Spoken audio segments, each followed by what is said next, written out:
ପଲ୍ଲବୀ କହିବେ ମୁଁ ତୋତେ କହିଥିଲି ଯେ ମୁଁ ଆଦର୍ଶକୁ ଡିଭୋର୍ସ ଦେବିନି। ତା ମାନେ ୟା ଯେ ଆମେ ସବୁଦିନ ପାଇଁ ହଜବେଣ୍ଡ ୱାଇଫ୍ ରହିକି ରହିବୁ। ହଁ ଅବଶ୍ୟ ମୁଁ ତୋତେ ଏକଥା ପ୍ରମିସ୍ କରିଥିଲି ଯେ ମୁଁ ଆଦର୍ଶଙ୍କ ପାଖରୁ ଦୂରେଇ ରହିବି।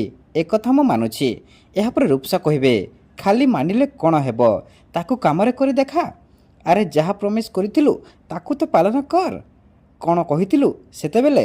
ମୋ କଥା ପଥର ଗାର, ଯାହା କରେ ତାହା କରିକି ଦେଖାଏ। କ'ଣ ଏମିତି କାମରେ କରି ତୁ ଦେଖାଉଛୁ? ହଁ, ସାମାନ୍ୟ ଗୋଟେ ଉଡ଼ା ଖବର ପାଇଁ ତୁ ଏଠି ଆସି ହାଜର ହେଇଗଲୁ। ଟିକେ ବି ଚିନ୍ତା କରୁନି ଏ ଖବର ସତ ନା ମିଛ। ତାପରେ ବି ତୋତେ ଯଦି ଡାଉଟ୍ ଲାଗିଲା ତୁ ମୋତେ ଫୋନ୍ କରି କନଫର୍ମ କରିଥାନ୍ତୁ।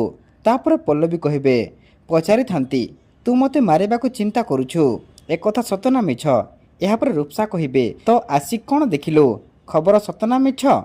ତୁ ମୋ ପାଖରେ ଯାହା ପ୍ରମିସ୍ କରିଥିଲୁ ତୁ ପଛଘୁଞ୍ଚା ଦେଉଛୁ ପଲ୍ଲବୀ। ଆରେ ମୋତେ ଜଲଜଲ ହୋଇ ସବୁ ଦେଖାଗଲାଣି। ତୁ ଆଦର୍ଶକୁ ଜାଲରେ ଫସାଇବା ପାଇଁ ଲାଗିଛୁ।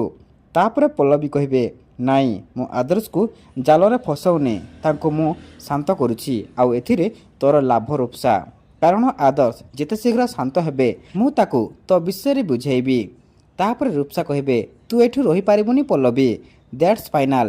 କାରଣ ତୁ ଏଠି ରହିଲେ ଆଦର୍ଶ ମୋତେ କେବେ ବି ନିଜର କରିପାରିବେନି।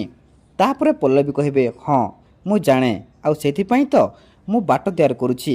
କିନ୍ତୁ ରୂପସା ତୁ ଏ ଯେ ଆଦର୍ଶର ପ୍ରପର୍ଟି ଫେରାଇଲୁନି। ଶୁଣ, ତୁ ଯେତେ ଶୀଘ୍ର ଆଦର୍ଶର ପ୍ରପର୍ଟି ଫେରାଇ ଦେବୁ ସେତେ ଶୀଘ୍ର ମୁଁ ଏଠୁ ଚାଲିଯିବି। ତାପରେ ପଲ୍ଲବୀ ତାଙ୍କ ରୁମ୍କୁ ଚାଲିଯିବେ। ତ ଦର୍ଶକ ବନ୍ଧୁ, ଆପଣଙ୍କୁ କ'ଣ ଲାଗୁଛି ଆଦର୍ଶ ପଲ୍ଲବୀକୁ ଏ ଘରୁ ଯିବାକୁ ଦେବେ କି? ଆମକୁ କମେଣ୍ଟ ମାଧ୍ୟମରେ ନିଶ୍ଚିତ ଭାବେ ଜଣାନ୍ତୁ।